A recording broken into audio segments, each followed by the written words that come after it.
예, 안녕하십니까. 뵙게 돼서 반갑습니다. 구버와 솔트룩스의 대표를 맡고 있는 이경일입니다. 오늘 방금 들으신 아바의 노래처럼 오늘은 인공지능 얘기보다는 돈 얘기를 좀 해보려고 합니다. 오늘 오신 분들의 대부분이 또는 온라인에서도 200분 이상 참여를 하시는 걸로 알고 있는데요.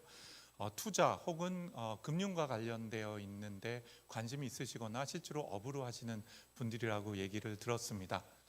그래서 오늘의 주제는 도대체 인공지능이 투자 환경을 어떻게 바꿀까, 그리고 도대체 돈의 흐름이 어떻게 만들어질까 하는 것을 저는 인공지능 관점에서, 그리고 그 다음에 두 분의 연사분들은 투자 자본시장과 그리고 AI 스타트업들, 어떤 회사들에 투자할 만하고 어떤 회사들이 성장할 만한가 하는 이야기들을 여러분과 함께 나눠보도록 하겠습니다. 일단 한 40년 전으로 한번 돌아가 볼까 합니다.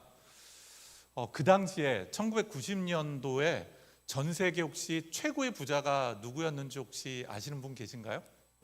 한번 떠오르시면은 여러분 생각과 좀 다를 수가 있습니다.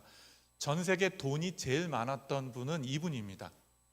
월튼 패밀리의 장손인데요. 월마트를 이 할아버님께서 창업을 하셔서 그걸 물려받아서 운영을 하던 조직입니다. 두 번째 부자이셨던 분은 이분입니다. 모리 패밀리인데요. 일본에 가면 지금도 모리 빌딩이라고 하는 빌딩이 많습니다. 실제로 이분의 아버지가 이제 창업주이신데 일본에서 처음으로 기업용 부동산하고 기업용 부동산 빌딩을 만드는 기업체를 만들어서 전 세계 2등 부자가 되셨고요. 3등 부자가 듀퐁 패밀리입니다. 아시는 것처럼 화학과 관련되어 있는 일을 하시는 분이죠. 놀랍게도 8등이 신격호 회장님이었어요. 그 당시에 1990년도 정확하게 제가 자료를 찾아본 거거든요.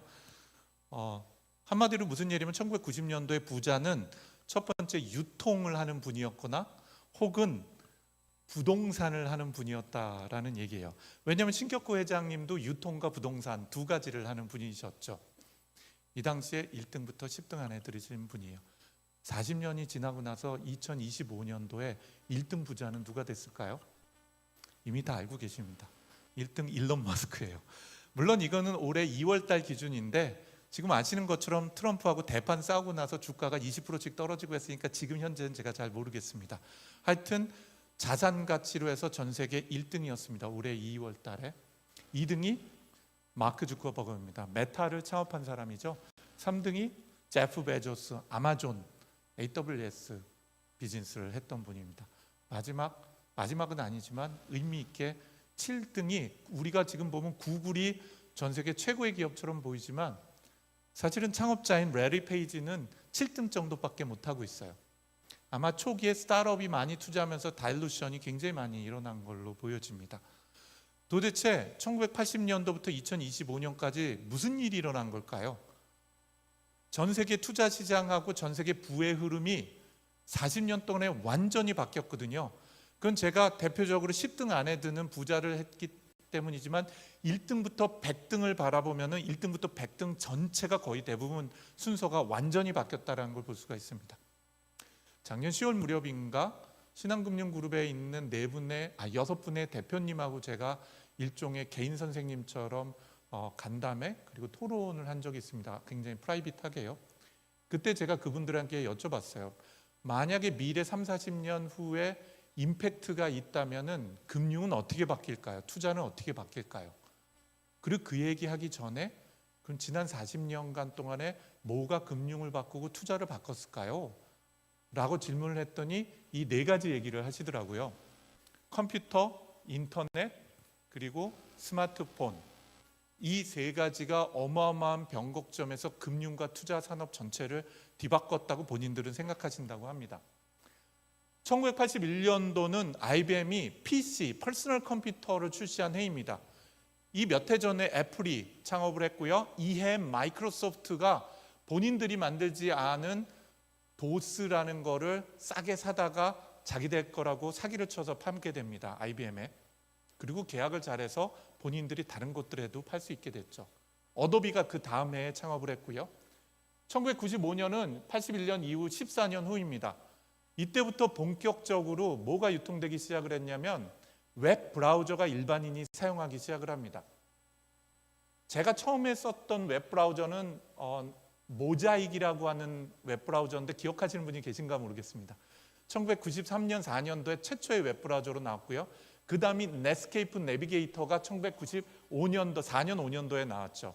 그리고 일반인들이 드디어 인터넷에 접근해서 사용하기 시작을 합니다. 1994년도에 아마존이 창업을 하였고요. 97년도 구글, 네이버가 98년도에 창업을 했습니다. 제가 가끔 하는 얘기지만 아마존이 94년도에 창업해서 98년도인가에 나스닥에 상장을 하게 되는데요. 그때 저는 LG 중앙연구소에서 근무를 했었는데 제 연봉이 2천만 원 정도 됐거든요. 지금 이제 뭐 대학원 초로 졸업한 사람이 한 5천만 원에서 7천만 원 받는다고 친다면 그 당시 아마존의 주식 98년도에 제가 1,000만 원어치 제 연봉의 절반을 투자했다면 작년에 제가 계산해 보니까 얼마가 돼 있었을까요? 60억 원이 되어 있더라고요. 600배 정도가 올라간 거죠. 그게 이제 부의 흐름을 많이 바꾸는 변곡점이었다고 생각을 합니다. 그리고 14년 후가 2009년입니다. 대한민국에서 아이폰이 판매되기 시작을 합니다.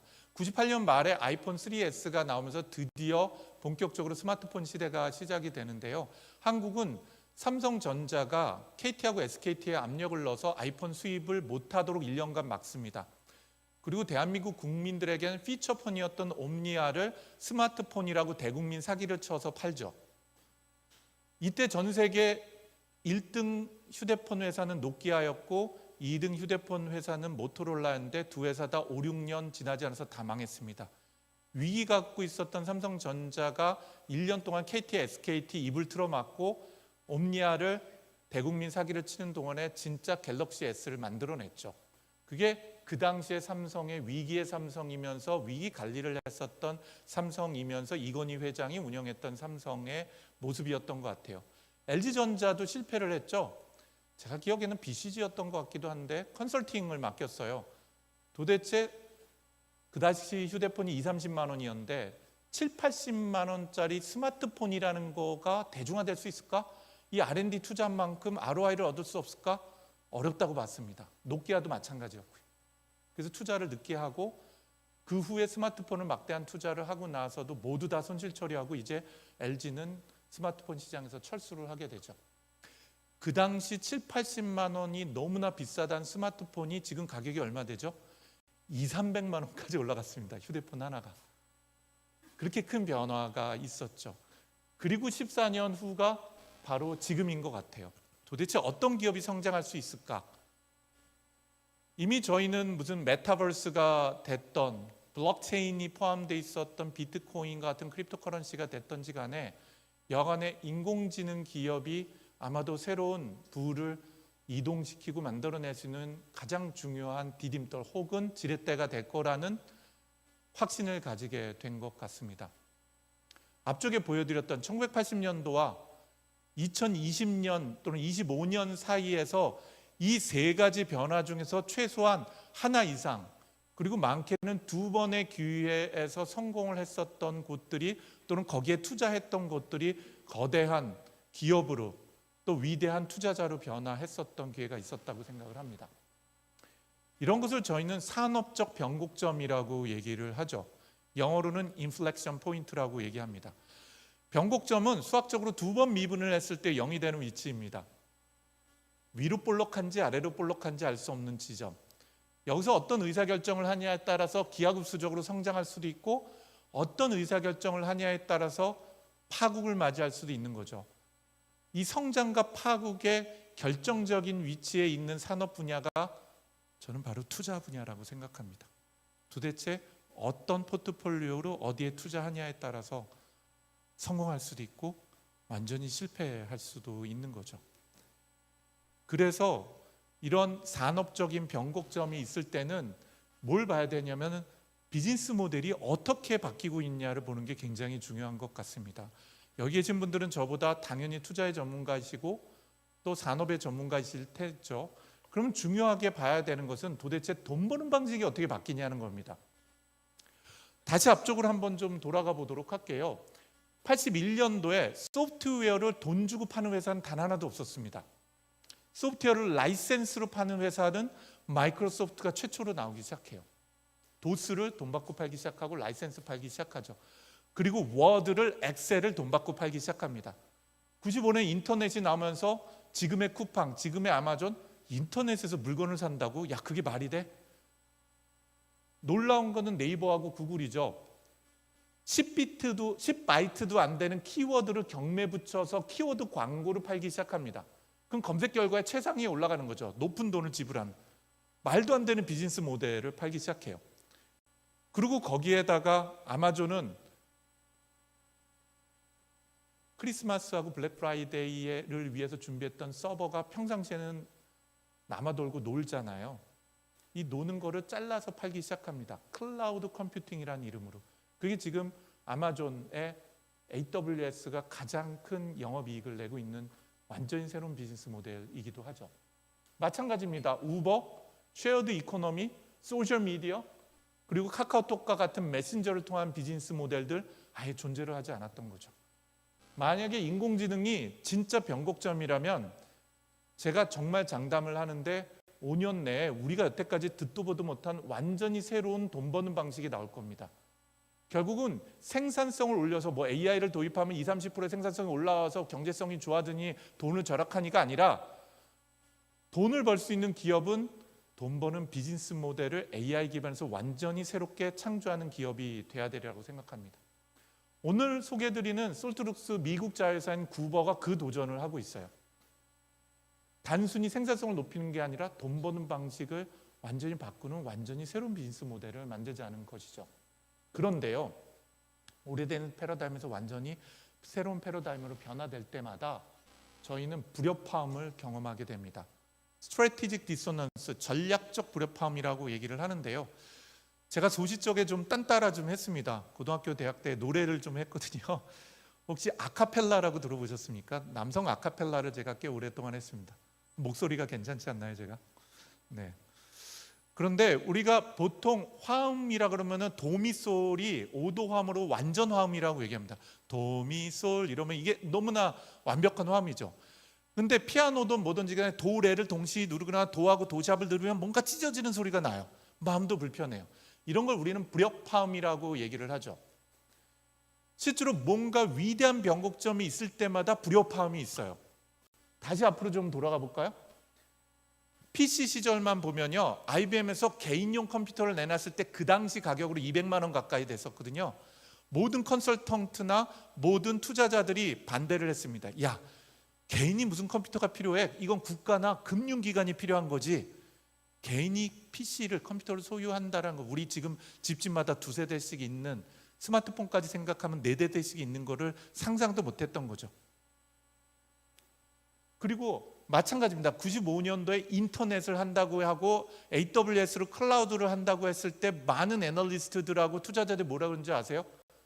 아마존에게 야, 무슨 클라우드 구름 잡는 얘기하지 말고 니네 전자상거래 한다며 인터넷으로 그거 아직도 적자투성인데 돈 이익부터 내야 되는 거 아니야? 쓸데없는 생각하지 마라고 얘기를 했던 거예요.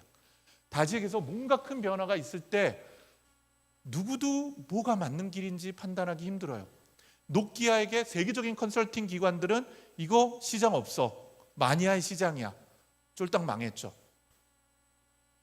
삼성은 같은 시기에 우리 갤럭시 S 만들자라고 투자를 했죠. 뭐가 올바른 의사결정인지 세계적으로 똑똑하고 세계적인 분석하는 사람들 알 수 없다는 겁니다. 인공지능 시대는 어떨까요? 똑같이 저는 전략적 불협화음이 현재 있다고 생각을 합니다. 그리고 지금이 이제 그 불협화음의 저는 오히려 시작이라고 봐요. 여기서 우리가 어떤 의사결정을 하냐에 따라서 투자의 성과가 과실로 나올 수도 있고 또는 그렇지 않을 수 있는 결정적인 시기라고 보여집니다. 인공지능 기술 얘기를 조금 하고 투자 얘기로 다시 가도록 할게요. 이 그래프는 인공지능의 발전을 점으로 제가 일일이 찍어본 겁니다. 가로축은 연도고 세로축은 인공지능 뇌의 크기입니다. 인공지능의 뇌의 크기를 우리는 파라미터의 개수로 얘기를 하는데요. 쉽게 말씀드리면 이렇습니다. 제 머릿속에는 대략 한 100억 개 정도의 뉴런이라는 신경세포가 있고요.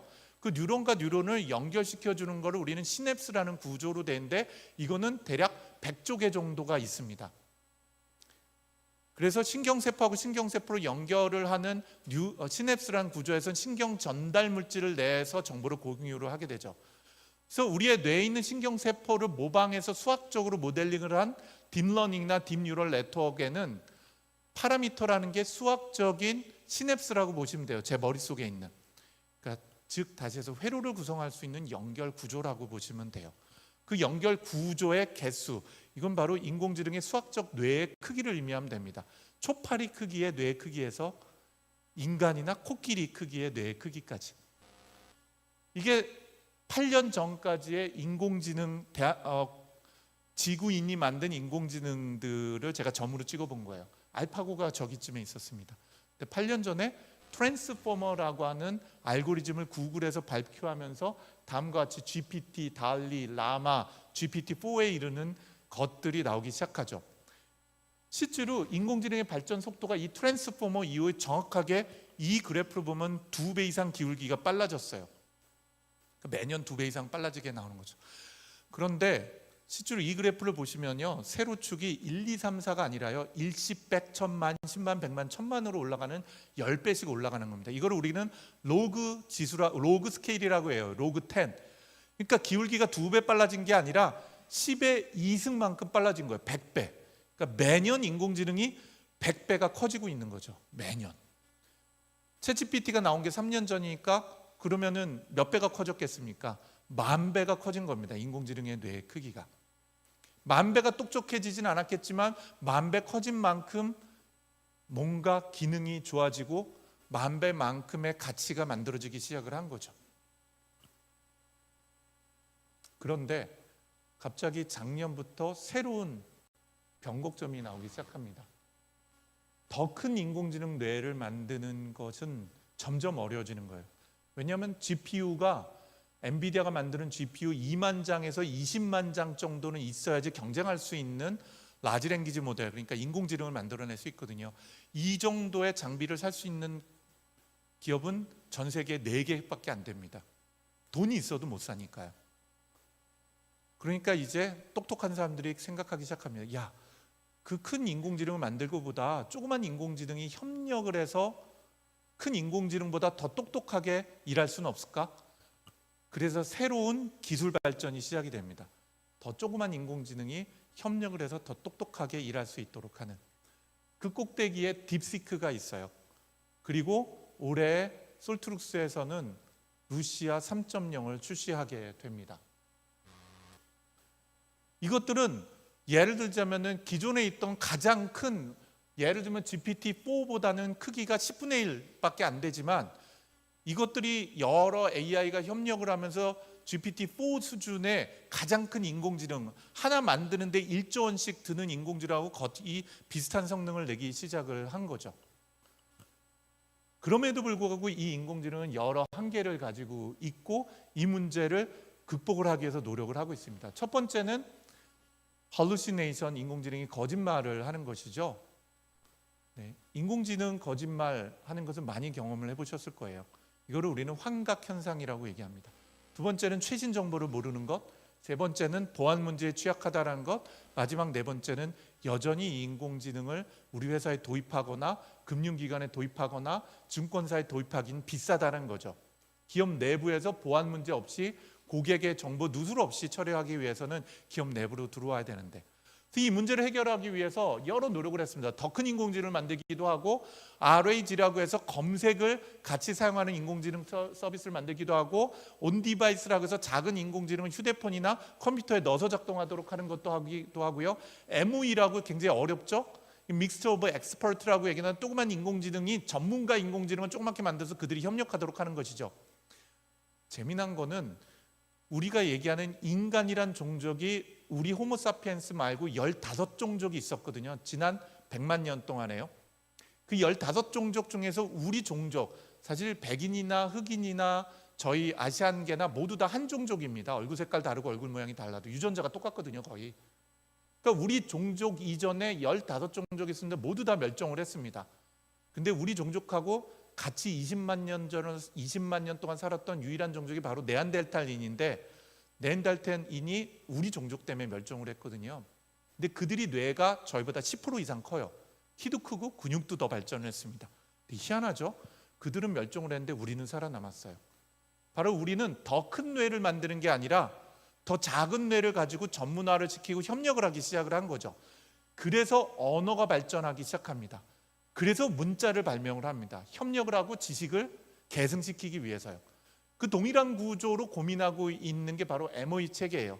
더 조그만 인공지능을 전문화시켜서 만들고 이들이 협력하도록 하자는 거죠. 이것뿐만 아니라 디스틸레이션이라는 기술도 있는데 좀 어려운가요? 우리말로는 증류기법이라고 얘기합니다. 우리 막걸리 엄청나게 만드는데 쌀을 잔뜩 집어넣어야 되죠. 막걸리를 만들고 나면 그거를 증류해서 요만큼의 소주를 만들어냅니다. 위스키도 마찬가지죠. 꼬냑도 마찬가지입니다.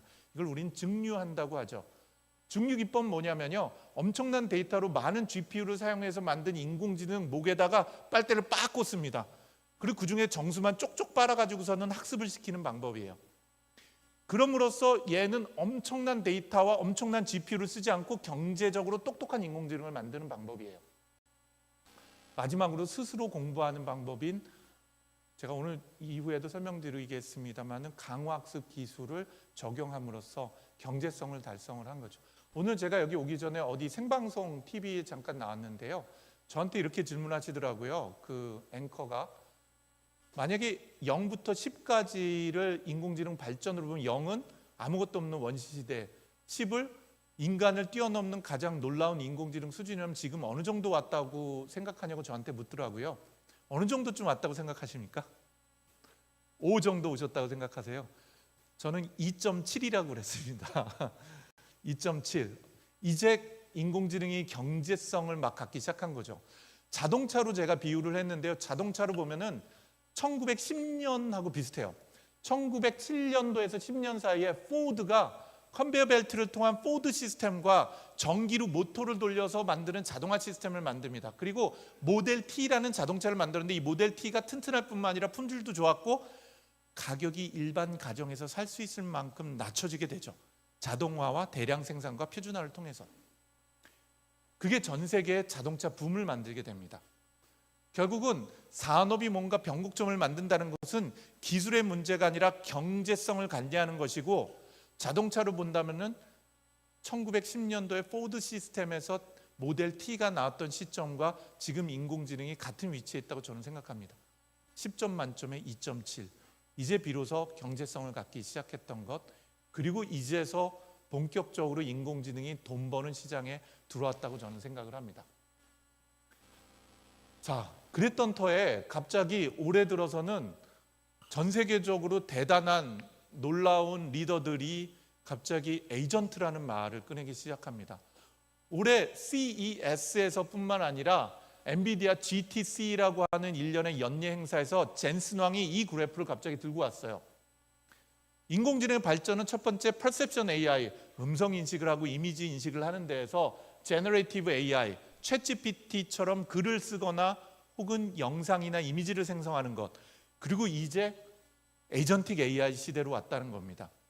에이전틱 AI에서 가장 큰 혁신이 일어나는 세 가지 분야에는 코딩 어시스턴트, 인공지능이 소프트웨어 프로그램을 대신 짜주거나, 혹은 커스터머 서비스, 전화를 받고 전화를 걸고 고객 서비스를 해주는 콜센터, 세 번째가 바로 페이션트 케어, 헬스케어를 하거나 또는 병원 쪽이거나 또는 어르신들을 모시는 영역이 되죠. 이 영역을 필두로 해서 단순히 생성인공지능이 아니라 에이전틱 AI가 세상을 바꿀 거라는 겁니다. 그리고 미래의 피지컬 AI, 아직 우리 길거리에서 로봇이 뛰어다니는 걸 보지는 못하고 있잖아요.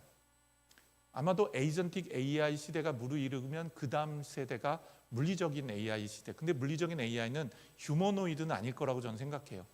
우선 오는 시장은 자율주행 자동차일 거예요. 우리가 생각하는 물리적 AI, 그러면 저처럼 생긴 로봇이 길거리 다니고 공장에 있다고 보여질 텐데요. 아마 그것보다도 건물이 AI가 접목이 되고, 자동차가 AI와 접목이 되고, 또 여러분들이 쓰는 휴대폰에 AI가 들어온 식으로 우리가 만지고 우리가 경험할 수 있는 세상의, 물리 세상의 AI가 나오기 시작을 하겠죠. 그럼 도대체 이 에이전틱 AI가 뭘까요? 이름은 많이 들어보셨는데 사실은 기술적으로 보면 에이전틱 AI와 AI 에이전트는 좀 다릅니다. 근데 저희는 오늘 그걸 혼용해서 좀 사용을 하도록 할게요. 에이전트가 뭐죠? 에이전틱 AI가 뭐죠? 전 세계가 지금 난리인데요. 그 얘기하기 전에 장표 하나를 좀 더 보여드리려고 해요. 지난 20년간의 우리 인간은 인공지능 발전을 하기 위해서 어떤 노력을 했냐는 것입니다. 아까 그 그래프죠? 인공지능의 뇌의 크기를. 첫 번째 단계는 제 표현으로 아키텍처 스케일링입니다. 스케일링은 더 큰 걸 만들거나 더 구조화시키고 더 가속화시키는 걸 의미를 하는데요. 소프트웨어나 하드웨어 아키텍처가 스케일링 되는 데였어요. 엔비디아의 GPU가 AI를 사용할 수 있는 형태로 되고, 소프트웨어 아키텍처가 스케일링 아키텍처로 가고, 클라우드 컴퓨팅 아키텍처가 스케일링을 할 수 있도록 발전한 거죠. 이거 없었으면 지금의 인공지능은 존재하지 않습니다. 두 번째 시기는 프리트레이닝 스케일링이라고 얘기하는데요. 이건 쉽게 얘기하면은 파운데이션 모델에서 사전 학습을 어마어마하게 해야 됩니다. GPT나 그록이나 모든 것들은 한 번 사전 학습을 인공지능이 하는데 몇 달씩 걸려서 GPU 수만 개에서 수십만 개를 사용을 하게 돼요. 돈이 몇 천억 이상이 드는 거죠.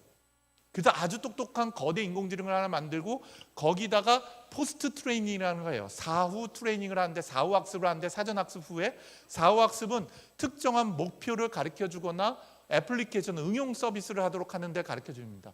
여기까지가 딥시크를 포함한 솔트루스 루시아 3.0이 오도록 하는데 중요한 기여를 한 거예요. 그런데 전 세계에 있는 모든 사람들은 이제 새로운 시대가 열렸다고 얘기합니다. 그 시대가 뭐냐면 테스트 타임 스케일링 시대가 열렸다고 얘기를 해요. 테스트 타임 스케일링은요, 이제 GPU 10만 개, 100만 개를 놓고 인공지능이 한꺼번에 생각을 하는 것이 아니라요, 사람처럼 숙고를 합니다. 인공지능이 뭐라고 질문하고 요구를 하면, 야, 이게 맞는 걸까? 자료 조사 좀 해볼까? 조사된 내용을 검증을 하고요, 또 여기에 관련된 거를 충분히 논리적으로 검토를 해서 이게 부족한 정보가 뭐냐 있는지를 알면 얘가 스스로 생각하고 추론을 해냅니다. 그리고 추론한 다음에 그럼 이런 정보를 더 찾아봐야 됐는데, 그리고 새로운 정보를 찾아보고 자기가 학습한 걸 끌어들여서 결합을 합니다. 이럼으로써 인공지능이 사람처럼 골똘히 고민하고 생각을 하고, 그리고 이 문제를 풀기 위해서 계획을 세워요. 오늘 제가 처음으로 여기 와서 삼성병원에 계셨던 다가 지금 이제 은퇴하시고 바이오 쪽 자문도 하시고 투자를 하시는 분을 뵀는데, 의사 선생님도 마찬가지죠. 예를 들자면은 어떤 암 수술을 해야 된다. 그럼 암 수술을 하기 위한 진단도 하지만 그때는 내가 배웠던 지식을 사용을 하기도 하고, 또 그게 사람마다 다르니까 수술을 한다 그러면은 도대체 수술 계획이라는 걸 잡잖아요. 도대체 어떻게 절개를 하고 어떻게 해야 될까 하는 것들을 인공지능이 그렇게 많은 자료를 조사할 뿐만 아니라 논리적으로 고민하고 계획을 세우기 시작했다는 겁니다. 그래서 에이전틱 AI 부분의 가장 핵심적인 기술이 뭐냐? 첫 번째 리즈닝이에요. 논리적인 추론을 인공지능이 하기 시작했답니다. 배운 거에 대한 것들을 그냥 학습해서 결과를 내놓는 게 아니라 그 다음에 계획을 세워요. 마지막 세 번은 저는 멀티모달리티라고 얘기했는데, 텍스트만 있는 게 아니라 그림도 있고 노래도 만들어내고 노래를 듣기도 하는 거죠. 이렇게 여러 가지 것들을 사용하는 형태로 발전이 되고 있고, 이게 통합 모델로 가고 있는 게 현재 이 에이전틱 AI 기술의 핵심이라고 볼 수가 있습니다. 자, 그러면 도대체 에이전트가 뭘까요? 우리는 에이전트라고 하면 처음 떠올리는 게 뭡니까? 저는 007이 맨 처음에 떠오르는데요. 에이전트 그러면 요원이라고도 번역도 하잖아요. 네. 근데 에이전트 하면 이 에이전트가 도대체 어떤 놈이야? 어떤 거야? 라고 상상하기는 힘든데, 우리 에이전시라고 하면은 에이전트들이 모여 있는 기업을 의미하죠. 예를 들면 여행 에이전시라고 하면은 뭐가 되죠? 내 대신에 여행 경로도 짜주고, 내 대신에 항공편도 해주고, 내 대신에 식당도 예약해주고, 그 모든 것들을 전문가답게 해주죠. 그리고 만약에 무슨 문제가 생기면은 항공권이 취소가 되고 그러면 그 대응을 해줍니다. 연예기획사, 우린 기획사라고도 얘기합니다. 기획사 핵심은 뭐죠? 전문성을 가지고 플래닝을 해요. 기획을 합니다. 그리고 사람들을 키워내죠. 스포츠 에이전시도 마찬가지고요. 전 이 광고가 너무 재밌습니다. 이 광고는 여성을 위한 광고가 아닙니다. 위에 써있죠. This is a ad for men. 남자를 위한 광고입니다. 참 창의적이에요. 네. 우리는 광고나 마케팅 에이전시라고 합니다. 그 전문성을 가진 분들이죠.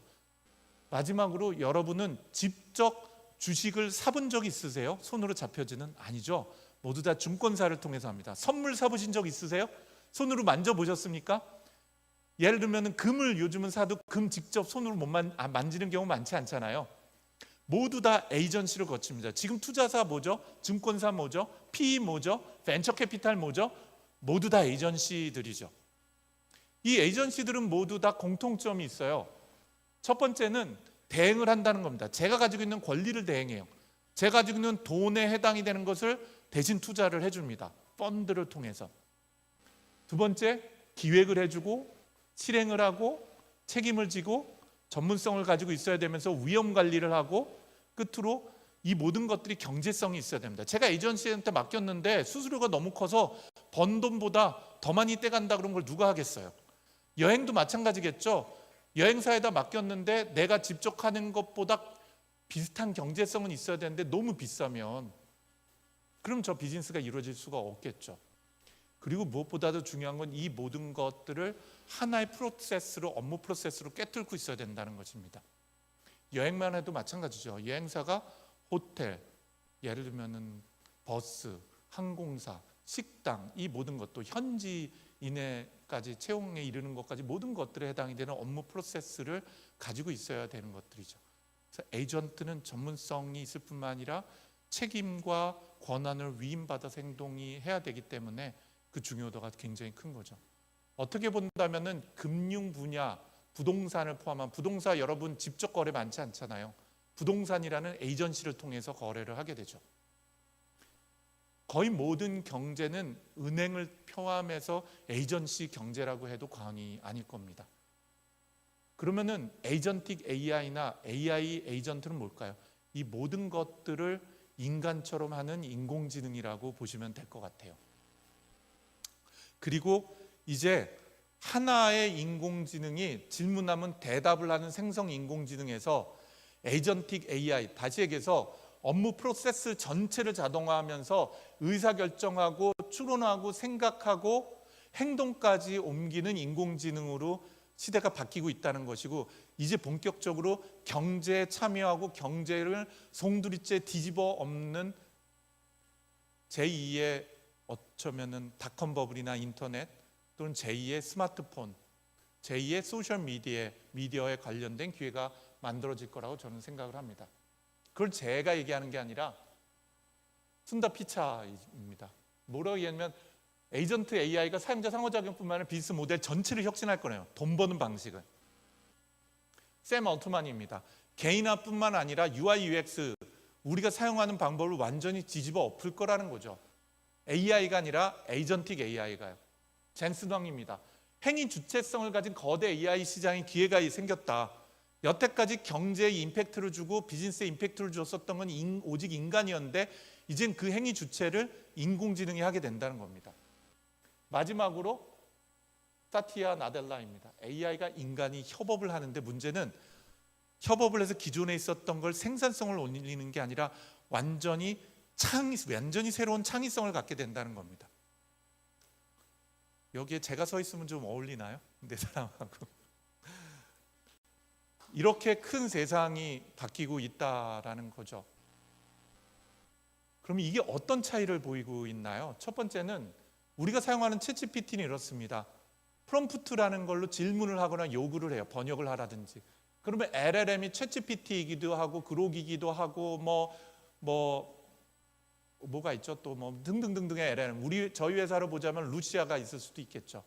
그런데 여러분 아시는지 모르는데 그것도 데이터 덩어리입니다. 우리가 모델이라고 부르잖아요. 예? GPT 모델. 모델이라는 얘기는 쟤도 데이터라는 겁니다. LLM도. 얘도 데이터라는 거예요. 그리고 이 데이터가 앤서를 만들어냅니다. 이게 현재 우리가 라지 랭귀지를 포함한 모든 생성 AI가 작동되는 방식이에요. 여기에 이제 AI 검색 또는 검색 AI가 부르는 것은 RAG라는 기술이 붙게 됩니다. 대표적인 예로 퍼플렉시티 같은 것들이 있어요. 이거는 질문을 하게 되거나 요구를 하게 되면 검색을 하고 검색된 결과를 자기가 학습했던 데이터하고 결합을 해서 답변을 주게 됩니다. 이걸 우리는 검색형 AI라고 우리말로 표현을 하고 있기도 하죠. 그러면 에이전틱 AI는 어떤 걸까요? 또는 AI 에이전트는? 이 보시는 것처럼 훨씬 많이 복잡해졌죠. 질문을 하면은 질문에 대해서 검색을 할 뿐만 아니라 검색된 결과를 가져오는데 이 LLM이 혼자 자기가 학습했던 걸 쓰는 게 아니라 왼쪽에 보시는 것처럼 추론을 하고 계획을 세워서 외부에 있는 도구와 또 다른 인공지능 에이전트하고 협업을 하기 시작을 합니다. 저희 회사만 하더라도 조금 이따 보시는 구버가 대략 30개 이상의 에이전트나 인공지능들이 서로 협업을 해요. 그리고 나서 멀티모달로 답변을 내놓는 것뿐만 아니라 얘가 행동을 하게 됩니다. 쉽게 얘기하면 이쪽에 있는 이 두 가지는 이재명 정부에서 어떤 주식을 사야 돼? 라고 하면 이런 주식이 전망이 좋을 것 같아요 라고 얘기를 해요. 에이전트는 어떻게 되냐? 그러면 네가 포트폴리오 구성해서 투자해줘. 그러면 투자하는 시점까지 결정을 하고 투자도 하고 사기도 하는 거죠. 통상의 로보 어드바이저 같은 형태처럼. 근데 문제는 그게 모든 업무 프로세스에 들어간다는 겁니다. 투자 업무에도 들어가게 되고 또 우리가 하는 전자상거래 분야에도 들어가게 되고 여행 업무에도 들어가게 된다는 거죠. 인간이 대행을 해서 업무 프로세스를 해왔던 모든 분야를 자동화시키면서 지능화시키고 자율적인 시스템으로 발전을 하게 됩니다. 그러면 실제로 전 세계 인공지능 시스템이 되게 많을 때 협업하는 방식이 있을 거예요. 예를 들면 요 각각이 하나하나가 다 인공지능입니다. 얘도 인공지능, 얘도 인공지능 이런 식으로 협업할 수도 있고요. 군대식으로 이런 식으로 협업할 수도 있죠. 또 이런 식으로 네트워크를 구성을 해서 인공지능이 협업할 수도 있을 것 같습니다. 그래서 에이전트 시스템이라고 얘기하는 것들은 근본적으로 여러 인공지능이 협업을 네트워크 구조를 갖고 하게 돼요. 우리 인간이 협업하는 구조를 뭐라 그러죠? 그래서 소셜 네트워크라고 얘기하죠. 우리 인간도 동창이나 또는 동문이나 혹은 같은 회사 다녔던 사람들이 네트워크를 구성하는 것처럼 이제 인공지능이 네트워크를 구성을 해요. 그리고 그러면 누가 도대체 전 세계에서 바이오 투자를 제일 잘하는 인공지능일까? 어떤 인공지능이 시형 분석을 제일 잘할까? 그럼 또는 어떤 인공지능이 보고서를 제일 잘 쓸까? 어떤 인공지능이 특허 분석을 제일 잘할까? 인공지능마다 다 달라지는 거예요. 그럼 예를 들면 바이오를 투자를 하는 것을 하겠다 그러고 그걸로 리포트를 쓴다 그러면 세 가지 인공지능이 협력을 해야 되는 거죠. 근데 누가 제일 똑똑한지 알 수 없잖아요. 그래서 인공지능 사이에서도 예를 들면 링크드인이나 인공지능 사이에 헤드헌터나 또는 인공지능에 보면 우리 잡코리아 같이 사람을 소개해주는 인공지능을 소개하는 서비스가 나오기 시작합니다. 그 유명한 두 개가 MCP하고 A2A라는 프로토콜이에요.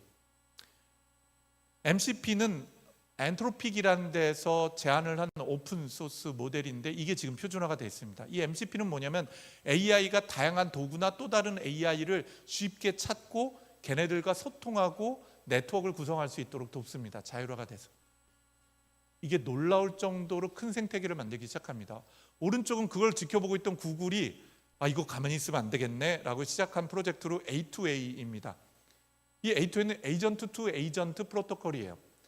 두 가지가 관점은 다르지만 이 두 가지가 서로 협력을 하면서 이젠 수백 수천 개의 인공지능이 서로 협력을 하면서 업무 프로세스를 자동화시키고 그걸 통해서 생산성뿐만 아니라 완전히 새로운 비즈니스 모델과 창의적인 업무를 해내는 시장으로 움직여가고 있는 거죠. 제 표현으로 보자면 AI 3.0 시대로 이제 본격적으로 들어가고 있는 것 같아요. 어디에 임팩트를 주게 될까요? 첫 번째는 소프트웨어 엔지니어링 시장입니다. 우리는 소위 개발자라고 얘기하는 시장이죠. 2, 3년 전만 해도 코로나 시절에 가장 각광받는 게 소프트웨어 개발자들이었습니다. 코딩을 하기도 하고 소프트웨어 아키텍처를 구성하기도 했었죠. 코로나 바로 직전까지만 하더라도요, 직장 두세 번 옮기면 연봉이 2배까지 올라갔어요. 개발자 찾기가 어려워서. 아마 기억을 하실 것 같아요. 그런데 작년부터 특히 미국에 굉장히 이상한 붐이 불기 시작했습니다. 개발자들을 대규모로 해고하기 시작했어요. 지난 2년간만 하더라도 미국에서 소프트웨어 개발자가 30만 명이 해고가 됐고요. 지난 2달 동안에 3만 명 이상이 해고가 됐습니다. 지난달에 마이크로소프트가 개발자 6천 명을 해고했고요. 미국에서만. 인도까지 포함하면 얼마인지 밝히지 않습니다. 구글이 3천 명 이상을 해고를 했습니다. 놀라워요. 가장 지적 노동을 한다고 하는 소프트웨어 개발하는 개발자들이 자신이 만든 AI에서 가장 먼저 해고가 되기 시작해요. 미국이. 놀라운 거죠. 가트너가 올해 발표한 겁니다. 2030년까지 80%의 소프트웨어 엔지니어들이 해고될 거랍니다. 개발자들이. 어쩌면은요, AI에 대한 스킬을 제대로 갖고 있지 않으면. 대한민국은 아직 경험 못하는데 내후년도에 그렇게 될 거예요. 전 세계 소프트웨어 사이언스, 그러니까 컴퓨터 사이언스 1등하는 학교가 어딘지 아세요? 제가 원래 PhD 박사과정으로 유학 가려고 했던 데인데, 어드미션을 받았던 데인데 CMU 카네기 멜론 대학입니다. 여기 작년도 대학교 4학년 졸업생들의 취업률이 60%가 안 돼요. 놀라워요. 거기는 대략 취업률이 400%였거든요. 3년 전만 하더라도. 제 아들이 있는 데가 일리노이 얼버넌 샴페인이라고 일리노이 공대라는 데 다니는데요. 거기 컴퓨터 소프트웨어를 개발하는 쪽 작년에 취업률이 50%입니다. 왜냐? 구글, 마이크로소프트 등등이 신입사원을 아예 안 뽑아요. 있는 직원들도 20, 30%를 내보내고 있는데 신입사원 뽑겠습니까? 인턴 제도를 아예 없애버렸어요. 놀라운 변화입니다. 제가 이 그래프 보고 기절하는 줄 알았습니다. 미국 노동청에서 내놓은 그래프거든요. 2023년에 가장 많이 해고된 직업 1등부터 뭐 7등까지인데 첫 번째가 소프트웨어 엔지니어예요. 이게 대한민국 언제 올까요? 제가 보기에는 올해부터 시작해서 내년 후년도에 굉장히 큰 변화가 있을 거예요. 자녀분들에게 개발자 시키는 거 굉장히 쉽지 않는 직업이 될 거라고 보여집니다. 두 번째 큰 변화는 또 어디에 있냐? 로펌입니다. 우리 변호사님 하면은 가장 지적이면서 사자 들어가는 직업 중에서 놀라운 직업 아닙니까? 검사, 변호사, 판사 모두 다 법률 분야에 있는 전문가시죠. 그런데 제가 변호사 친구들이 여러 있는데 그 변호사 친구들하고 소주 한잔하면 그래요. 자기네들이 보기에는 자기가 가장 먼저 AI에 의해서 대체될 거라고. 왜냐하면 변호사분들이 그 변호사 자격증을 따는 게 힘들어서 그렇죠. 자격증 따고 나면 하시는 일이 굉장히 루틴하거든요. 조사하고 검색하고 소자 작성을 하거나 또는 M&A 같은 거다 그러면은 계약서 전체를 읽어봐서 듀딜리전스 해서 보고서를 작성하거나 리스크 매니지먼트. 대단히 창의적인 것보다는 상당히 많은 것들은 루틴하게 문서 작업하고 검색 작업하는 게 거의 업무의 7, 80%입니다. 그리고 대단히 비싸죠.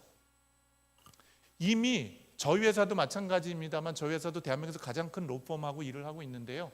이미 뭔가 컨텐트 드래프팅 하는 거, 소장을 작성하든 뭘 하는 게 32%의 시간을 줄이고 퀄리티는 8%가 좋아지고 있어요. 이 그래프를 보면 더 놀랍기도 합니다. AI가 도입되는 인공지능 시장이 단기적으로 엄청나게 성장을 해요. 5배 이상 성장을 합니다. 2027년까지. 그리고 지난달에 놀랍게도 영국에서 변호사 한 명 없는 로펌이 영국 정부로부터 승인을 받았습니다. AI만 갖고 하는 로펌이 만들어졌어요. 그 로펌은 찾아보시면 금방 나올 텐데 어떤 소송이나 어떤 거를 전담하냐? 이 그 돈 못 받는 거 있죠? 추심하는 거. 그것만 전담을 하는 로펌이 승인을 받았습니다. 왜냐? 변호사가 하는 게 케이스 어세스먼트부터 인베스티게이팅, 드래프트 라이팅, 디스커버리 이게 다 업무 프로세스거든요. 이 업무 프로세스 전체를 AI 에이전트가 대체를 하는 거죠. 그 다음이 바로 리서치 워커들이에요. 뭔가 새로운 것들을 개발하거나 연구를 하는 것들. 우리 금융 쪽을 보면 어디 있죠? 애널리스트들. 어떤 일을 하세요 이분들? 시장 조사하죠. 기업 조사하죠. 결과는 리포트를 쓰는 겁니다. 첫 번째 아이덴티파이를 우리가 조사할 대상이 누구, 연구할 대상은 누구지? 그리고 서베이를 합니다. 논문도 찾아보고 다른 애널리스트 리포트를 보기도 하죠. 그리고 디자인을 해요. 내가 도대체 뭘 연구하고 조사할지. 그리고 실험을 하고 그리고 분석을 하고 어떤 결론에 도달하면은 논문을 쓰거나 보고서를 써서 디세미네이션 하죠. 또 기술자들은 특허를 내기도 해요. 근데 이 시장도 완전히 뒤바뀔 거예요. 왜냐하면 R&D, 인베스티게이션 하는 게 이미 시간이 30%가 줄었고요. 제가 보기엔 70%가 준다고 봅니다. 연구 개발하기 위해서 바이오 시밀러를 만들어내기 위해서 뭔가 조사하고 실험하는 게 비용이 맨 처음에 시작하는 거를 우리가 디스커버리 한다 그러거든요. 그 디스커버리 시간이 70%가 줄어들게 될 거예요. AI를 있는 회사가 없는 회사는 아예 경쟁 자체가 불가능하게 되는 거죠. 그리고 리서치 라이프 사이클이 이미 40%가 줄었어요. MIT 얘기입니다. 10년 지나면 어떻게 돼 있을까요? AI 없이는 리서치 자체가 불가능해지게 됩니다. 그거를 여러분하고 같이 얘기를 좀 나눠보려고 해요, 오늘이요. 자, 그런데 이 리서치가 왜 그렇게 힘드냐? 프로세스가 복잡해요. 플래닝하고 익스페리먼트하고 어널리시스하고 디세미네이션 해야 되는 이 모든 단계인데, 이 모든 단계 구석구석이 AI 에이전트로 채워지기 시작을 한 거죠. 그럼 리서치에 들어가는, 여기서 말하는 리서치는 우리가 얘기를 하고 있는 R&D라고 해서 제품 개발하거나 뭐 이런 연구하는 연구자들뿐만 아니라 저는 투자자들 모두가 리서처라고 생각해요. 왜냐?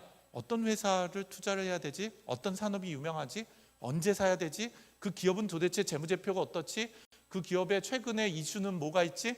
언제 투자하고 언제 팔아야 되고 다른 데와 변동 요인은 어떻지? 이 모든 것들을 이해해야 되죠. 이게 리서치를 하는 모든 과정하고 똑같이 닮아 있는 거죠. 그래서 최근에 딥 리서치라는 게 에이전틱 AI하고 결합되면서 굉장히 큰 붐을 일고 있습니다. 혹시 여기서 딥 리서치를 써보신 분 계신가요? 네, 한 분, 두 분, 세 분, 네 분, 다섯, 여섯, 일곱, 여덟 분. 어떠세요? 기존에 있는 챗GPT 질문하고 완전히 다르죠? 그게 에이전틱 AI가 들어가 있고 지금은 챗GPT 경우다 그러면 200불을 내시면은 좀 적절히 쓰실 수가 있습니다. 한 달에 30만 원짜리라는 얘기죠. 이 기능을 쓰기 위해서. 근데 오늘 여기 오신 모든 분은 구버라는 회사에서 이 서비스를 무상으로 제공해 드릴 예정입니다. 조금 있다가 QR코드 있는데 여러분 가입해서 쓰시면 훨씬 훌륭한 기능을 무상으로 쓰시게 돼요. 이 딥 리서치가 뭔가를 봐야 돼요. 챗GPT, 제미나이, 퍼플렉시티가 모두 다 쓰고 있는데 이 딥 리서치는 에이전틱 AI가 다음과 같은 과정을 통해서 최소한 AI 6개에서 10개 사이가 협력을 하면서 하게 됩니다. 첫 번째 단계는 게더링 페이지인데 인베스티게이션을 하는 단계예요. 사용자가 질문을 하면 하이브리드 래그라는 기술을 통해서 얘가 사용자 질문을 다양하게 해석해서 검색을 해요. 검색한 결과를 리즈닝, 깊게 사고하고 고민하는 인공지능한테 던집니다. 야, 내가 이렇게 자료조사를 했는데 너 이거 쓸만한 거 있어? 논리적으로 그 얘기가 맞아? 그럼 그 안에 거짓말하는 애가 있잖아요. 그럼 얘가 거짓말을 밝혀내요. 그리고 그 트렌드를 이해를 해요. 근데 그 질문을 해내기 위해서는 부족한 게 있는데 이런 문제를 해결해야 되지 않아? 그 다음 단계로 넘어가면은 이제 플래닝을 해요. 그런데 문제는 리즈닝을 했는데 야, 이거 적합하지 않아. 자료 조사가 이런 분야가 더 필요해라고 하면은 리즈닝 엔진인 인공지능이 야, 이런 부분이 우리 더 조사할까? 그리고 더 조사하는 인베스티게이션 하는 데다가 또 던져요. 그럼 인공지능이 새로운 주제 갖고 원래 사용자가 질문한 게 아니라 완전히 새로운 주제 갖고 다시 조사를 해요. 그 사용자가 요구한 결론에 도달하기 위해서 스스로 움직이는 거죠. 그리고 나서 계획을 세웁니다. 자, 그래서 이제 이 사용자의 질문에 대답을 하고 의사결정을 내리기 위해서는 우린 이런 단계로 의사결정을 내려야 돼. 그리고 이렇게 우리는 결론에 도달하자는 플래닝을 해요. 그 플래닝을 하고 만약에 그게 뭔가 여러 도구를 써야 된다면 MCP나 A2A 서버를 거치게 돼요. 아까 말씀드린 외부에 있는 인공지능을 또 소개하는 그런 거강꾼 역할을 하는 거죠. 헤드헌터, 인공지능 헤드헌터한테 요청을 하게 돼요. 그리고 마지막으로 그걸 가져와서 또 이제 심층 분석을 또 하고 심층 생성을 합니다. 이 모든 단계에 과거에는 LLM 하나가 작동됐다면 이제 LLM이 수십 번에서 수백 번을 작동을 해요. 그러면서 인간이 깊게 사고하고 고민하는 것 같은 똑같은 방식으로 AI가 작동하기 시작하는 거고 그 결과가 대단히 놀라운 수준에 도달을 하는 거죠. 근데 이게 얼마나 걸리냐? 챗GPT는 보통 한 10에서 20초 걸리잖아요. 저희 루시아도 비슷합니다. 근데 이 에이전틱 AI 프로세스를 거치면 보통 5분에서 10분 정도가 걸려요. 근데 이 모든 것들을 사람이 한다 그러면 한 달이 걸립니다. 한 달 걸릴 거를 5분, 10분 내에 끝내버린 게 바로 딥 리서치라는 기술이고 이게 어디를 가장 먼저 임팩트를 주고 있냐? 투자 시장과 그리고 연구 조사하는 시장에 가장 큰 빠르게 임팩트를 주고 있습니다. 그래서 오토노머스 리서치 에이전트라는 말이 시작합니다. 리서치는 검색을 재정의한 거이기도 하지만 조사 업무를 대행하는 에이전트라는 거죠. 의사결정도 하고 책임을 지는 에이전트라는 겁니다. 우리가 뭔가 조사라는 때는 검색도 하게 되고요. 전문가한테 물어보기도 하고 어떤 포털이나 서비스를 가입하기도 하고 또 LLM한테 챗GPT에 질문도 하게 되고 어떤 문서 저작을 하거나 협업하는 다른 사람들하고 협력을 해서 의사결정을 내리기도 하죠. 이 모든 프로세스 자체를 인공지능한테 요구만 하면 인공지능이 그 모든 것들을 다 해내고 결론까지 도달하도록 하는 것, 이게 바로 리서치 에이전트라고 보시면 될 것 같아요. 이 리서치 에이전트로 대한민국뿐만 아니라 아시아에 최초로 나온 게 바로 구버라는 서비스입니다. 구버라고 하니까 많은 분들이 야, 이거 구글 플러스 네이버에서 따온 거냐, 그러니까 뭐 니네가 구글과 네이버를 이기겠다는 뜻이냐, 그건 아니고요. 구버는 고오버라는 영어 표현에서 왔습니다. 고오버는 영민들이 정말 매일에 한두 번 이상 쓰는 수거죠. 고오버는 경계선을 넘어가라, 그리고 꼼꼼히 잘 살펴보고 숙제해라, 깊게 조사하라는 뜻입니다. 대학에서 교수님들이 학생들한테 고오버 해봐, 그럼 너 깊게 조사하고 깊게 연구해봐 라는 뜻하고 같다고 보시면 돼요. 이제 인공지능이 고오버를 하게 된 거고, 그게 바로 구버입니다. 백문의 불여일견이죠. 이제 정말 구버를 한번 사용해 보도록 할까요?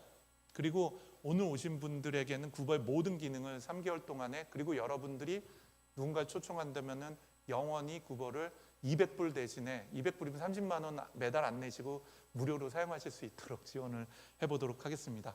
자, 그러면 구버에 대한 거를 같이 여러분하고 써보면서 여러분하고 얘기를 나눠보도록 할게요.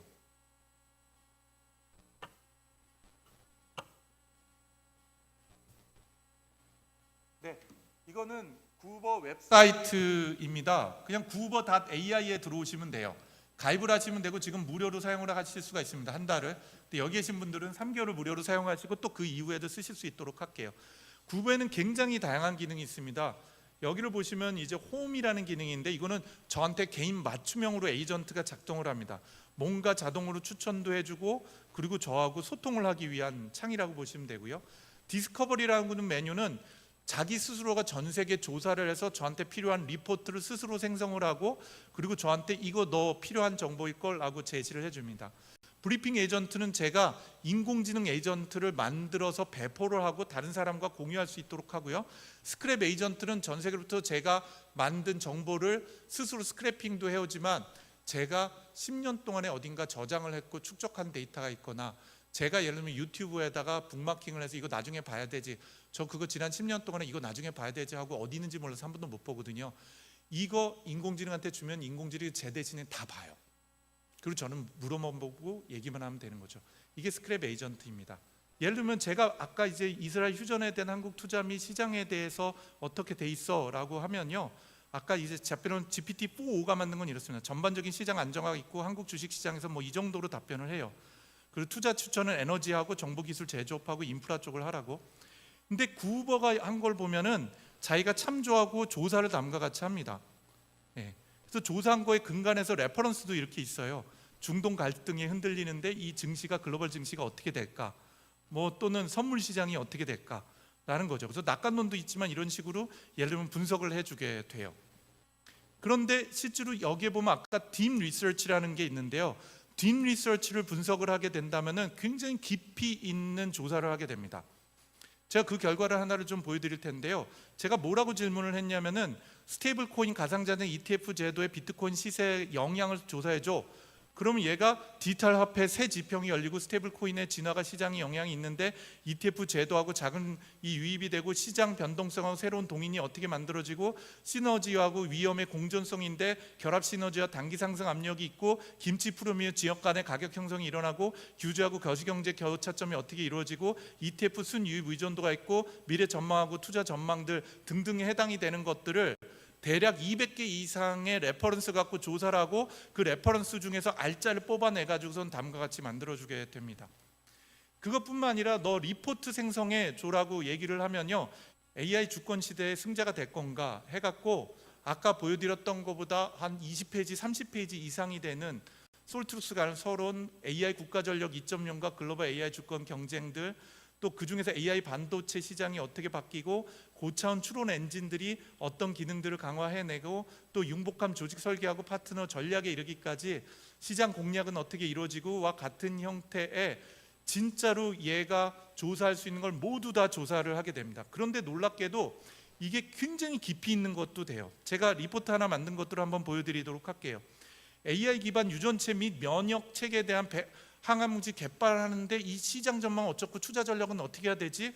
라고 요청을 하게 되면 심층 리포트로 투자 전략, 어떤 회사가 있고 그 회사는 뭘 개발하고 있고 FDA를 포함한 규제 가버넌스에 대한 전략들은 뭐가 있고 항원 탐색기에 최적화하고 네오 스캔하거나 네오 안티젠에 관련된 것들이 어떻고 투자 대상 기업들은 국내 대상으로서 어떤 기업들이 있고 투자할 만한 기업 중에 글로벌 스타트업은 누가 있고 이 기업들의 전략은 뭐가 있고 우리가 애널리스트 리포트들이 한 달 동안에 조사를 해야지만 얻을 수 있는 결과들을 단 3분에서 5분 만에 결과물들을 만들어내게 됩니다. 네. 그리고 이 결과를 통해서 이런 것들을 가능하게 하는 것들이죠. 추론 과정이라는 걸 한번 보시면 굉장히 놀라운데요. 추론 과정에 해당이 되는 것들을 보면은 자기가 혼자 고민하고 생각을 하게 됩니다. 지금 질문의 의도하고 내용을 분석하고 있다라는 말이 나오고 있죠. 그러면 저희 루시아가 먼저 자기가 학습했던 결과에 대해서 먼저 얘기를 진행을 하게 됩니다. 네. 그러고 이제 오른쪽에 활동하고 있는 게 펴지게 되는데 이게 이제 추론을 하고 얘가 혼자 깊게 생각하는 과정이라고 보시면 돼요. 그리고 이제 질문의 의도를 다양한 형태로 분석을 하게 되고요. 분석한 결과로 검색 결과 100건을 가지고 이걸 통합해서 과연 이게 맞는 대답인가를 이제 생각을 하게 되는 거죠. 그리고 나서 밑에 보시는 것처럼 그 결과값을 만들어내게 됩니다. 이거를 딥 리서치라는 거를 똑같게 한번 해볼게요. 아까하고 같은 방식으로요. 예. 예. 그럼 이거를 딥 리서치 하게 되면은 이제 그 추론의 깊이가 대략 한 10배 정도 깊어진다고 보시면 될 것 같아요. 네, 제가 딥 리서치를 바꾸도록 하겠습니다. 예, 그리고 투자 금융을 포함을 하도록 하고요. 그리고 명령을 내리기 시작을 하면 이제 아까보다도 한 5배 많은 AI 엔진들이 결합이 돼서 서로 협력을 하게 됩니다. 그래서 아까 이거는 이제 구버에 관련된 답변을 유선적으로 생성을 하고 있는 과정이고요. 그리고 관련해서 밑에 보시면은 제가 참조할 만한 리포트하고 자동 생성했었던 질문들이나 관련되어 있는 기업들에 관련되어 있는 추천도 진행을 하게 되죠. 이것들이 진행하는데 대략 한 10초, 그러니까 2분에서 3분 정도 걸리게 됩니다. 이걸 하고 있는 동안에 제가 디스커버리를 좀 소개를 해드리면 여기 보면 제가 관심 가질 만한 주제를 인공지능이 대신 조사하고 저한테 보고를 하게 됩니다. 여기 보면 기업도 있는데요. 예를 들면 SK텔레콤을 들어가서 보시면 이 에이전트가 SK텔레콤에 관련되어 있는 것들을 저 대신에 조사를 다 해요. 그래서 오늘 뉴스 동향이 어떻고 호재들이 어떤 호재들이 있고 어떤 것들이 악재가 있고 시황 정보는 어떻고 하는 것들을 다 조사를 합니다. 그것뿐만 아니라 실제로 이거에 기반해서 예를 들자면 제가 KT도 한번 들어가서 보면 조사 기반을 해서 보시는 것처럼 리포트를 자동으로 생성을 합니다. 수익성 계속이 어떻게 될 건가 하는 것들에 대한 거를 분석가들의 관점도 가져오게 되고요. 5시간 전에 KT에 대한 리포트도 인공지능이 스스로 만든 거예요. 그런데 이 리포트를 보면 되게 놀라운 게 자기 혼자 사용하는 리포트 컨텐츠를 보는 것뿐만 아니라요. 그 안에 있는 굉장히 방대한 자료들을 체크를 하게 됩니다. 예를 들자면요. 투자하는 네이버 단톡방까지 들어가가지고선 그 정보를 전부 다 봐요. 그것뿐만 아니라 실제로 예를 들자면 공시된 정보까지 모두 가져와서 판단을 하고 처리를 하게 되는 거죠. 그리고 나서 공시 정보가 있다면 공시 정보까지 가져와서 그 공시 정보를 처리하고 관련되어 있는 것들을 사용자들이 볼 수 있도록 제시를 하게 됩니다. 네, 이런 것들이 전체 구버에서 작동되는 형태라고 보시면 될 것 같습니다. 그리고 이렇게 만들어진 것은 내 보관함에 가거나 또는 생성된 리포트에서 볼 수 있도록 되어 있는 거죠. 이거를 조금 이따가 다시 한번 보여드리도록 할게요. 어쨌든 이렇게 구버라는 고오버라는 시스템이 보시는 것처럼 스스로 조사를 하고 리포트를 만들고 질문에 대해서 굉장히 깊이 있는 답변을 만들어내 주게 되는 거죠. 그리고 이 모든 기능은 모바일에서 직접 사용하시는 게 가능합니다. 지금 휴대폰을 드셔서요. 오른쪽에 저 화면을 보시면 애플 사용하시는 분들은 애플을 다운로드 하시는 게 가능하시고요. 구글 사용 가능하시는 분은 구글을 다운로드 하시는 게 바로 가능합니다. 그래서 이 모든 것들을 휴대폰에서 사용하시고 서비스로 사용하시는 게 가능하다고 보시면 될 것 같아요. 그리고 심지어는 이거를 기업 내부로 그대로 들고 갈 수가 있습니다. 그 얘기는 이제 챗GPT를 하기 위해서 오픈 AI에 있는 거 클라우드에다 우리 정보를 다 줄 필요가 없는 거예요. 저희 회사 내부에다가 구버를 설치를 하게 되면은 우리 회사 내부에 있는 모든 정보들을 결합을 시켜서 회사 내부에 있는 망에서만 사용하는 것이 가능하게 된다고 보시면 됩니다. 또 솔트룩스에는 이 구버를 가져다 루시아 플랫폼이라서 API화를 시켰어요. 그래서 이 API를 연동을 해서 22개의 API를 제공해서 구버에 있는 모든 기능들을 여러분들 비즈니스하고 연결하거나 애플리케이션에서 연동해서 서비스하는 것이 가능하게 됐다고 보시면 되고, 이것조차도 하드웨어 일체형으로 해서 박스에다가 집어넣으면 작동되도록 만들어내는 것이 가능하게 됐다고 보시면 될 것 같습니다. 자, 이제 금융 얘기를 좀 들어가도록 하겠습니다. 제 시간은 이제 거의 다 써서요. 저는 금융 산업이 그 태초가 메디치 가문으로부터 시작했다고 생각이 듭니다. 제가 정의한 메디치 AR은 15세기 이후에 고리대금업을 금융업으로 바꾼 분들이죠. 금융업으로 바꾸면서 무엇이 가능하게 됐냐? 대차 대조표라는 것하고 예대 마진율이라는 개념을 만들게 됩니다. 두 번째 시기는 메인프레임이 들어오면서 이제 투자라는 것을 중앙집중적으로 한 군데 모아서 하게 되면서 동시에 전산화와 네트워크 연동을 하면서 전 세계 대상으로 비즈니스가 확대가 됩니다. 세 번째가 셀프 서비스 에어라라고 제가 이름을 붙였는데요. 휴대폰을 통해서 또는 인터넷을 통해서 또는 ATM을 통해서 사용자들이 직접 거래를 하게 되는 거죠. 마지막으로 과연 AI가 결합이 되면 어떤 식으로 금융과 투자가 바뀌게 될까요?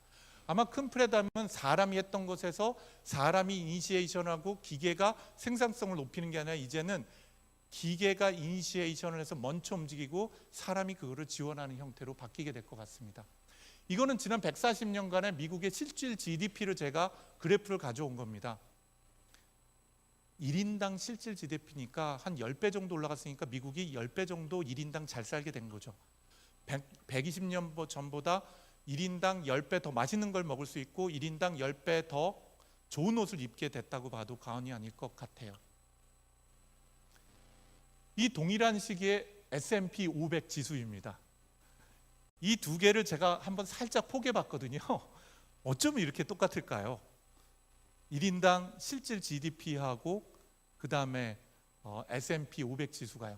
그런데 놀랍게 제가 발견한 재미난 것 중에 하나는요. 여기 보시는 것처럼 S&P 지수가 예를 들면 7인당 일질 GDP보다 올라가게 되면 반드시 폭락이 일어납니다.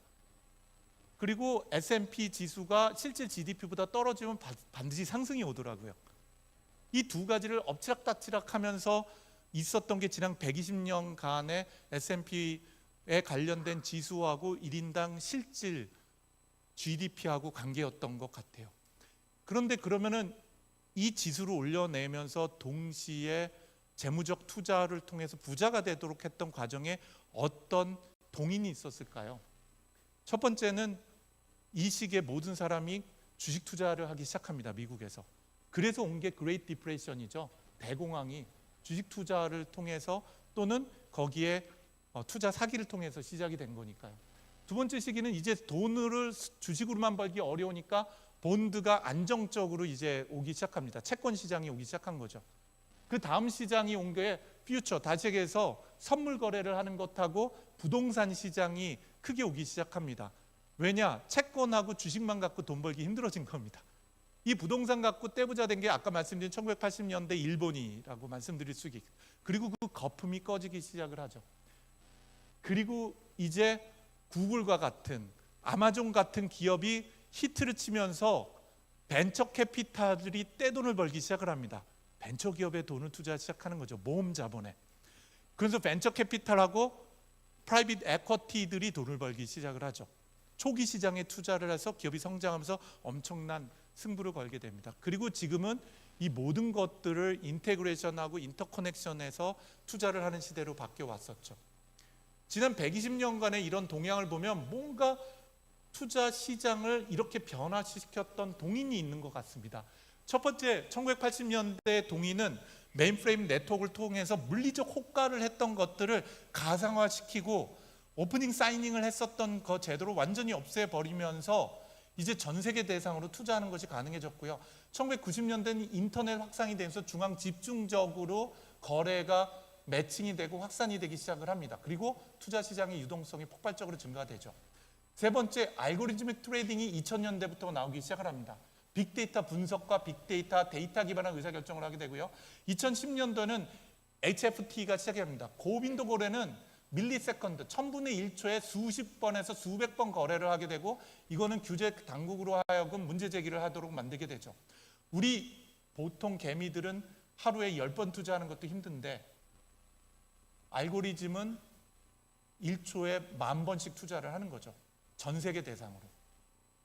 그리고 가상자산 시장 규모가 커지기 시작합니다. 2020년도가 되면서 이제 본격적으로 퀀트 중심으로 해서 AI 강화학습이 도입이 되기 시작을 합니다. 특히 헤지 펀드들이 전통적인 인간 애널리스트들을 모두 다 해고하고 이제 수학자에 기반한 퀀트 알고리즘, 특히 AI 알고리즘을 도입하기 시작을 하죠. 그리고 인간들보다 최소 2배 이상의 수익률을 내기 시작합니다. 그게 지난 5년 사이 동안에 벌어진 일이라고 보여집니다. 미래는 어떻게 바뀔까요? 제가 아니라 사실 제가 지금 보여드린 이 모든 것들은 제가 이 전문가는 아니잖아요. 그래서 구버한테 물어본 거를 정리한 겁니다.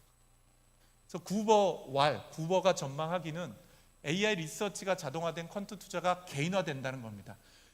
그 말은 퀀트, 잠시 후에 제 다음에 발표하시는 분은 퀀트 시스템을 만드는데, 그게 아니라 여기 계신 한 분 한 분이 나만의 AI 퀀트를 소유하게 되신다는 거예요.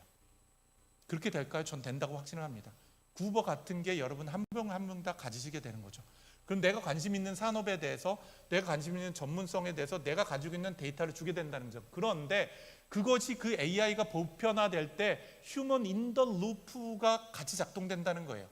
휴먼 인 더 루프는 뭐냐면, 인공지능이 다 경쟁을 하면은 어떤 게 더 좋은 결과를 만들어낼까요?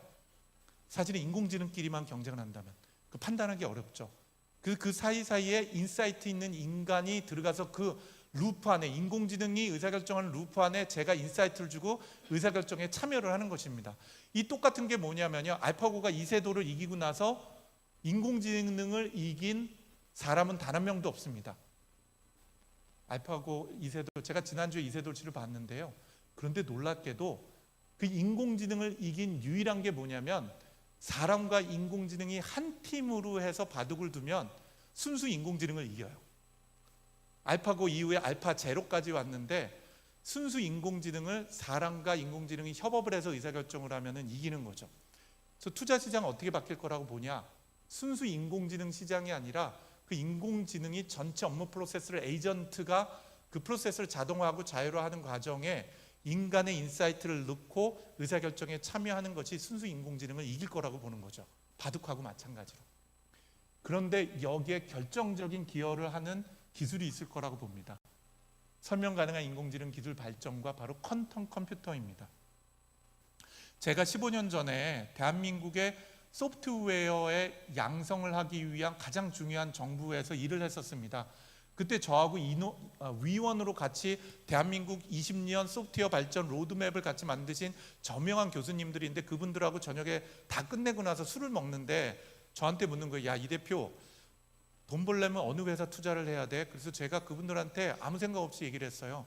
엔비디아 괜찮을 것 같아요. 15년 전 얘기입니다. 그랬더니 한 교수님이 그러시는 거예요. 야, 그게 무슨 회사인지도 모르는데 그 게임하는 거 만드는 애들 무슨 그래픽 카드 만드는 거 아니야? 그런 거 말고 태평양 같은 데 넣어야지. 이 우리나라 그 화장품 대박이야. 이랬었어요. 근데 막상 저는 투자를 안 했습니다. 엔비디아. 근데 다행인 게 제 아내가 엔비디아에 투자를 했더라고요. 제가 그때 투자를 했으면 대략 한 200배는 벌었을 텐데, 15년 전에 투자를 했으면. 마찬가지로 이 시장이 큰 임팩트를 주는 게 뭐냐면 바로 양자 컴퓨터예요. 네. 현재 많은 분들이 양자 컴퓨터가 상용화 되냐 안 되냐, 그거 저도 궁금합니다. 언제 될 수 있을지. 근데 무엇보다도 현재 우리가 금융에서 생각하는 굉장히 중요한 문제들이 전통적인 컴퓨터에서 전통적인 AI만 결합해서는 비용이 너무 비싸요. 너무 큰 비용이 드는 거죠. 경제성이 없는다. 근데 그게 양자 컴퓨터가 그 문제를 해결할 거라고 봅니다. 첫 번째가 양자 어닐링입니다. 양자 어닐링이라는 기술은 포트폴리오 최적화하는 게 전통적인 컴퓨터하고 GPU 때려박은 것보다 10배가 빨라요. 대략. 그 얘기는 뭐죠? 남들보다 10배 빨리 의사결정해서 주식을 사고 팔고 선물을 사고 팔고 채권을 사고 팔고 스타트업에 투자할 수 있다는 걸 의미를 하는 거죠.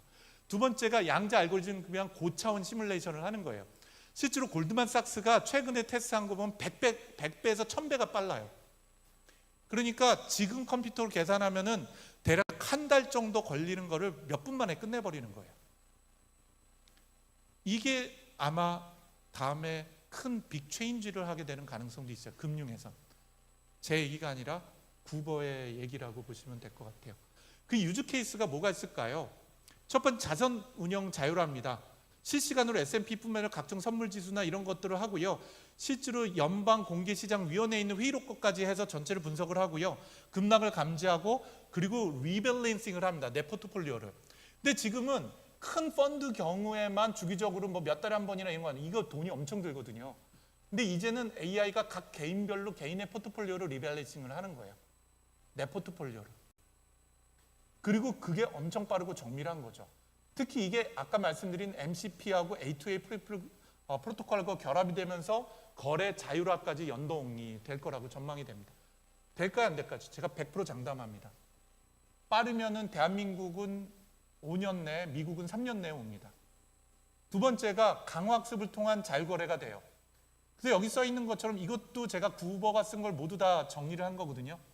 전체 딥큐 네트워크하고 어드밴티지 액터 크리틱이라고 얘기하는 기술이 있습니다. 이게 이제 강화학습 기술인데 이걸 적용하면 수익성이 45%가 증가된다는 거예요.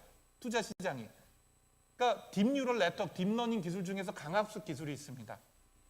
그것뿐만 아니라 심층 강압습, DLR이라고 부르는데 이걸 하면 경기 순환 주기까지도 결합을 하게 된다는 거죠. 근데 이 중에서도 지금 가장 크게 연구되는 게 이거예요. 데이터 편향 해석, 블랙스완 효과, 예를 들면 전쟁 나는 것 같은 거라든지 태풍 오는 것 같은 이런 것들의 시뮬레이션 환경을 현격하게 올린다는 겁니다. 이 강학습 기술이. 그게 아까 저희 루시아 3.0 같은 데 들어가 있는 기술이 이런 기술이거든요. 이게 이제 금융 쪽에 들어가게 된다는 걸 의미합니다.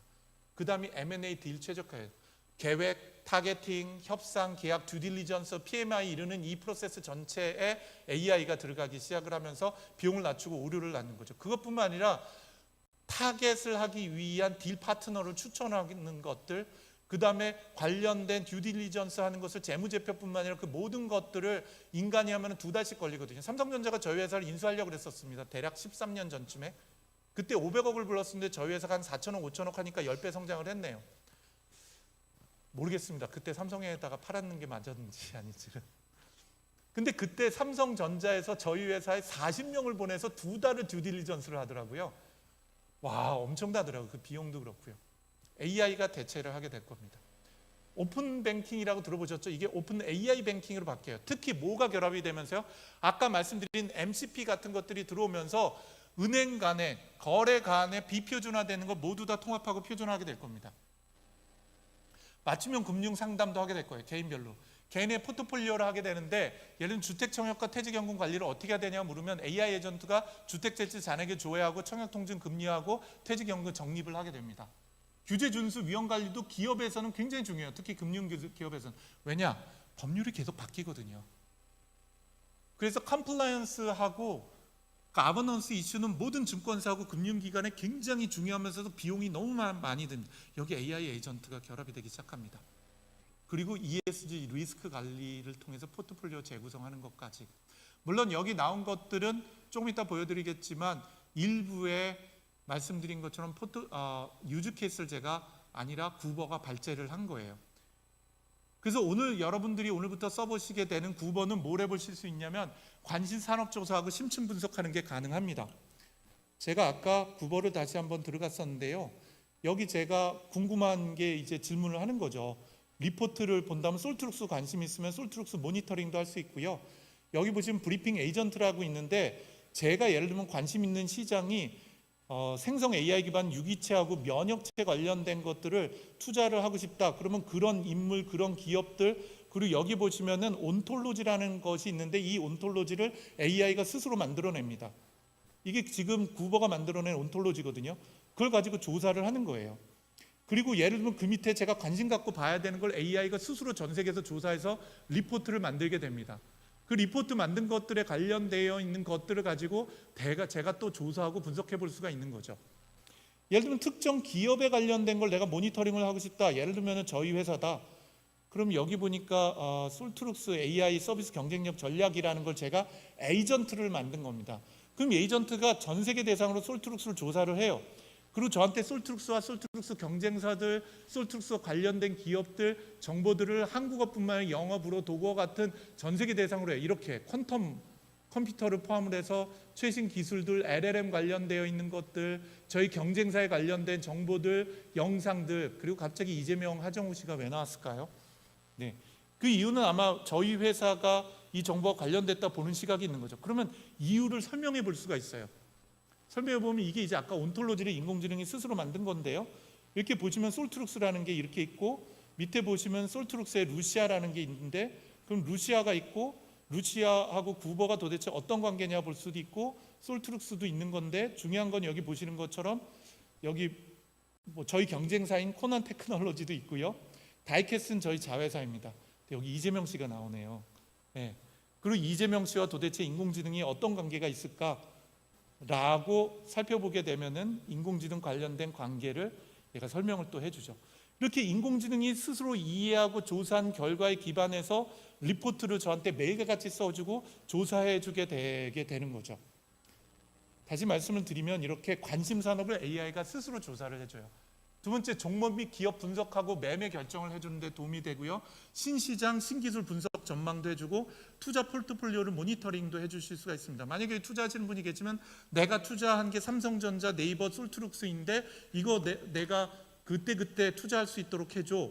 그리고 팔 수 있으려면 이슈가 있으면 얘기해줘. 그러면 아까 말씀드린 것처럼 삼성전자 투자하셨잖아요.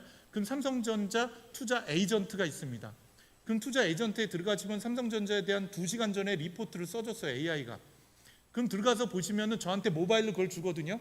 그 AI가 커버뿐만 아니라 2시간 전에 주가 상승과 반도체 회복이 있고 시황 요약을 해주고 그다음 삼성전자 반도체 업종 동향을 알려주고 소비자 반응하고 시제품 출시에 따른 주가 전망들 그리고 주식 토론방도 얘가 갔다 온 거예요 지금 제 대신에. 그래서 주식 토론방을 다 읽고 그거에 대한 요약도 해주게 됩니다. 그리고 지금 주식 토론방에서 누가 뭐라고 얘기하고 있는 거를 요약을 해서 알려주고요. 공시가 있으면 사실 우리 공시 봐도 뭔지 모릅니다. 최대 주주 중에 소유주에 대한 지금 주가 무슨 뭐가 변동 신고했어요. 이 테이블 보면 제가 아나요? 근데 구버가 대신 읽어줘요. 본 보고서는 삼성전자 최대 주주 소유 주식이 있고 어쩌고저쩌고 주식 변동이 포함하고 있고 삼성전자 개별로 해서 뭐 있고 변동 비계수에 얼마큼 변화가 있고 뭐 있다고 해석까지 해주게 됩니다. 이부진 씨하고 이선 씨의 임원 보여주식이 보고되고 있다고. 그것뿐만 아니라 다른 애널리스트가 쓴 게 있다면 그 애널리스트가 쓴 것도 수집하고 저한테 보고를 해줘요. 요약도 해주고요. 그리고 디스커버리를 통해서 그것과 관련된 그러니까 이런 식으로 말씀드린 것처럼 실제로 얘가 내 투자 포트폴리오를 관리를 해주고 이슈를 분석을 해주는 거죠.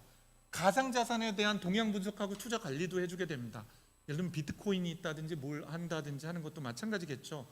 예를 들면 제가 요즘 관심이 있는 게 가상자산 중에서 아까 얼뜻 좀 보여드리기도 했는데요.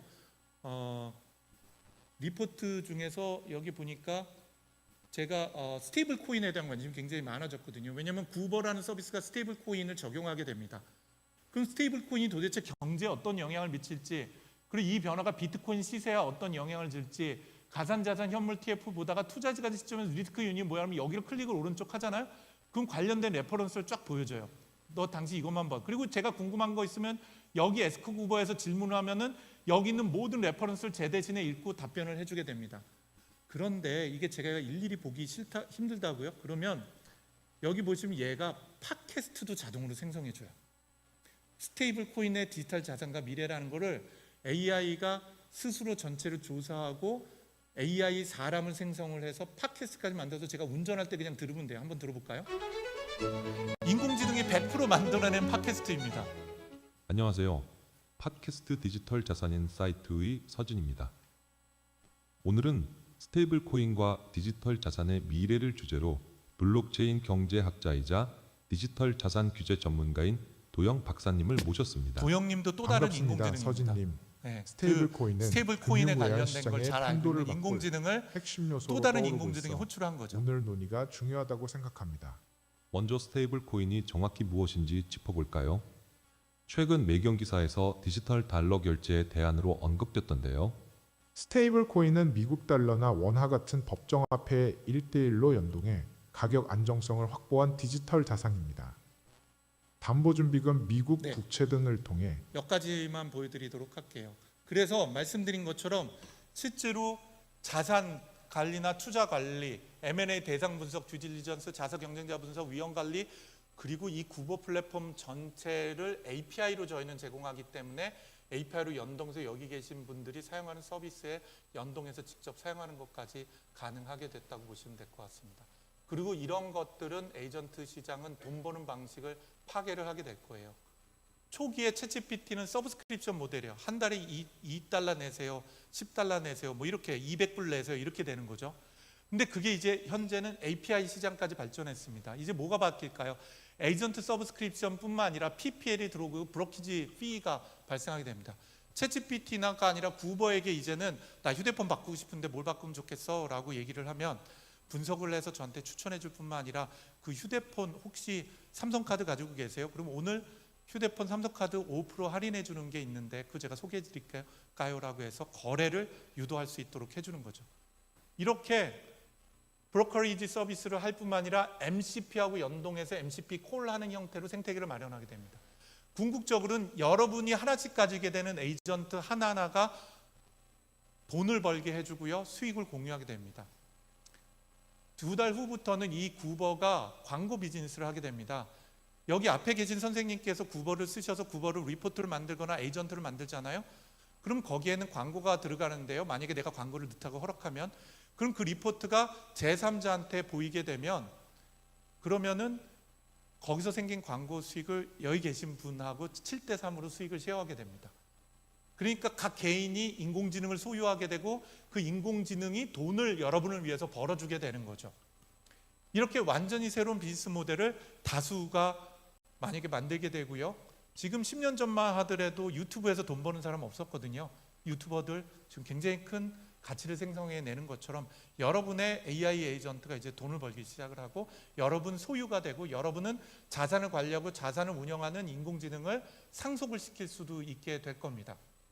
그리고 그게 먼 얘기가 아니라 이제 시작이 된 거죠. 그리고 이게 우리들의 비즈니스에 임팩트를 주게 됩니다. 지적 노동 생산성의 혁신이 일어나면 고용 구조가 변화가 되고요. 일하는 방식이 바뀌게 되고 이거는 기업의 문화가 변화가 만들어집니다. 무엇보다도 새로운 비즈니스 모델이 출현이 되게 되면 기존 질서와 시장이 완전히 파괴가 되고 인공지능은 그 어느 때보다 가장 큰 임팩트를 주게 될 겁니다. 이 그래프는 제가 120년간 동안의 미국의 주당 근무 시간을 가져온 그래프거든요. 저희 할아버지 시대 때 미국에서는 60시간을 일했습니다. 미국도 주 6일제였거든요. 미국도요. 하루에 10시간씩 일했어요. 그때 평균적으로. 그러다가 전기가 들어오고 자동화가 되고 근육노동 자동화가 시작되면서 급격히 노동시간이 줄고 가운데는 그레이트 디프레션입니다. 그리고 40시간까지 줄어듭니다. 그리고 3차 산업혁명에 해당이 되는 컴퓨터와 인터넷이 들어오면서 34시간까지 갑자기 뚝 떨어집니다. 우리는 이 시기를 2차 산업혁명이라고 그러고 이 시기를 3차 산업혁명이라고 얘기하죠. 그럼 인공지능이 진짜 4차 산업혁명을 일으켜내면 어떻게 될까요? 주당 근무 시간은 줄어들게 될까요? 근데 제가 여기다가 하나를 또 포개봤어요. 아까 보셨었던 1인당 실질 GDP입니다. 근데 놀랍게도 근무 시간은 줄어드는데 1인당 실질 GDP는 부는 빠르게 증가를 했어요. 10배. 근무 시간은 2분의 1로 줄었는데 부는 10배가 증가를 한 거죠. 그래서 저는 이렇게 봅니다. 인공지능을 통해서 부의 축적은 증가될 거다. 문제는 AI를 쓰고 AI를 보유를 한 사람들과 그렇지 않은 사람들의 격차는 더 벌어질 거라는 겁니다. 왜냐? 지금 여기 1인당 GDP가 총 1인당 GDP 평균을 보면 그런데 제가 그래프를 안 가져왔는데요. 1980년도부터 90년도 사이에 미국이 중산층의 부는 멈췄고요. 돈 많은 사람의 부만 급격하게 증가가 됐습니다. 그 얘기는 인공지능이 더 그 부의 격차를 더 벌릴 가능성이 크다는 거예요. 그런데 그거를 막을 방법 중에 하나가 바로 개인이 AI를 소유하고 그 AI를 통해서 부를 축적할 수 있는 방법을 찾아내고 그게 발전이 돼야 되는 거죠. 왜냐? 우리는 근무 시간이 이렇게 줄어들 거거든요. 2차 산업, 3차 산업혁명, 4차 산업혁명으로 가면서. 여기에 대한민국은 더 큰 문제를 가지고 있습니다.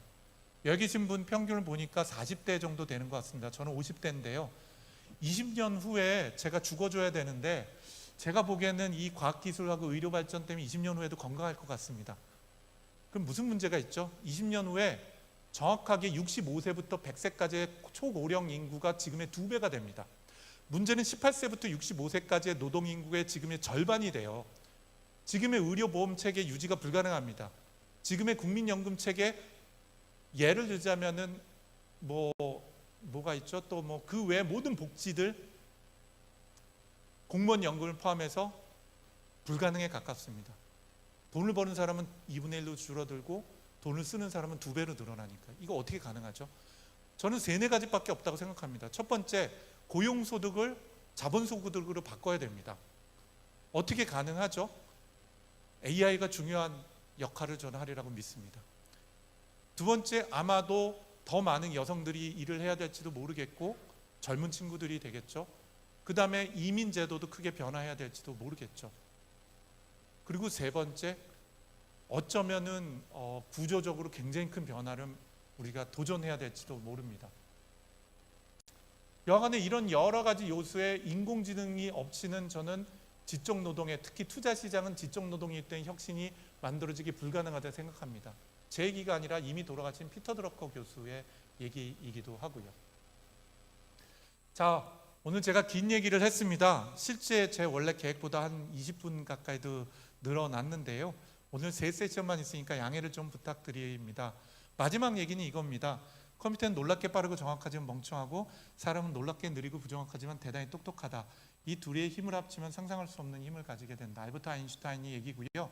아까 휴먼 인 더 루프라는 얘기를 했는데 이제 투자 시장도 AI가 이니셔티브를 가져가면서 인간이 중간중간 개입을 해서 더 창의적이면서 더 놀라운 인사이트를 결합하면서 시장이 완전히 개편되는 것과 두 번째, 일반 개인도 구버와 같은 자신만의 애널리스트, AI 애널리스트, 자신만의 포트폴리오 관리, 자신만의 AI 에이전트를 통한 투자 전략을 가져갈 수 있는 시대가 만들어질 거라고 저는 믿습니다.